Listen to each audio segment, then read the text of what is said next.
آپ نے ابھی تک ہمارا چینل سبسکرائب نہیں کیا تو ابھی سبسکرائب کریں اور بیل آئیکن کو کلک کر کے ہماری لیٹسٹ ویڈیوز کے بارے میں اپڈیٹ جانیں. سبسکرائب کیجئے اور ہم آپ کو لیے چلیں گے آپ کی فیوریٹ ویڈیو کی طرف. الشیطان الرجیم. بسم اللہ الرحمن الرحیم. السلام علیکم. میں ہوں مسز کوثر اور آپ دیکھ رہے ہیں میرا یوٹیوب چینل مسز کوثر چینل. آپ سب کو علم ہے ہم تو معاشرے سے مسلمان ہیں اور ہم قرآن شریف کی تلاوت بھی کرتے ہیں، تو لہٰذا ہمیں پتہ ہوگا کہ سورہ قرآن شریف میں ایک سورہ وتین جس میں زیتون کی اہمیت اور کے بارے میں بتایا گیا ہے. تو آج ہم زیتون کے بارے میں بات کریں گے، یعنی کہ اولیو. ٹھیک ہے. اللہ تعالیٰ کی لاتعداد نعمتوں میں سے ایک نعمت زیتون ہے. قرآن پاک میں اللہ تعالیٰ نے اسے ایک مبارک اور بابرکت درخت قرار دیا ہے اور اس کے پھل اور اس سے حاصل ہونے والے تیل کو بہت اہمیت عطا فرمائی ہے. آج جدید ریسرچ یہ ثابت کرتی ہے کہ زیتون میں انسانی صحت کے لیے بہت فوائد موجود ہیں. آج سے 1400 سال قبل ہمارے پیارے نبی صلی اللہ علیہ وآلہ وسلم نے بھی اسے استعمال کر کے اپنی سنت کا درجہ دیا اور اس کے فوائد کی تفصیل بیان کر کے اس کی اہمیت کو دوچند کر دیا.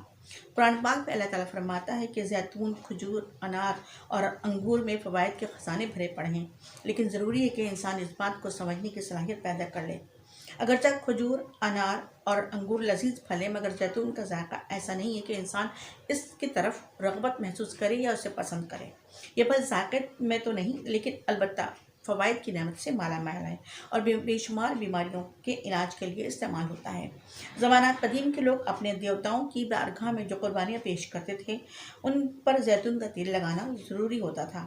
بائبل میں ذکر ہے کہ طوفان نوح کے ختم ہونے کے بعد پانی کم ہونے کی اطلاع بھی زیتون کی ڈالی سے حاصل ہوئی. جب ایک پرندہ یعنی فاختہ شام کے وقت حضرت نوح علیہ السلام کے پاس لوٹ آیا تو انہوں نے دیکھا کہ زیتون کی ایک تازہ پتی اس کی چونچ میں ہے.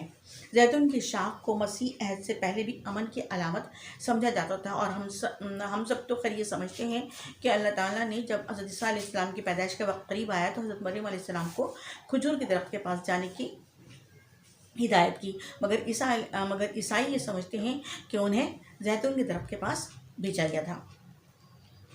زیتون پاکستان کے شمالی علاقہ جات کے پہاڑی علاقوں میں جنگلی حالت میں پایا جاتا ہے، لیکن اس کی صرف لکڑی ہی قابل استعمال ہے. البتہ کیبل پور کے مقام پر اٹلی اور اسپین سے درآمد کردہ پودے لگائے گئے ہیں. اس کا درخت 25 سے لے کر 70 فٹ اونچا، پتے اس کے لمبوترے اور 3 انچ لمبے ہوتے ہیں. درخت میں سفید رنگ کے چھوٹے چھوٹے خوشبودار پھولوں کے گچھے لگتے ہیں. تازہ پھل تلخ ہونے کے باعث کھانے کے قابل نہیں ہوتا، یعنی کہ کڑوا ہونے کے باعث.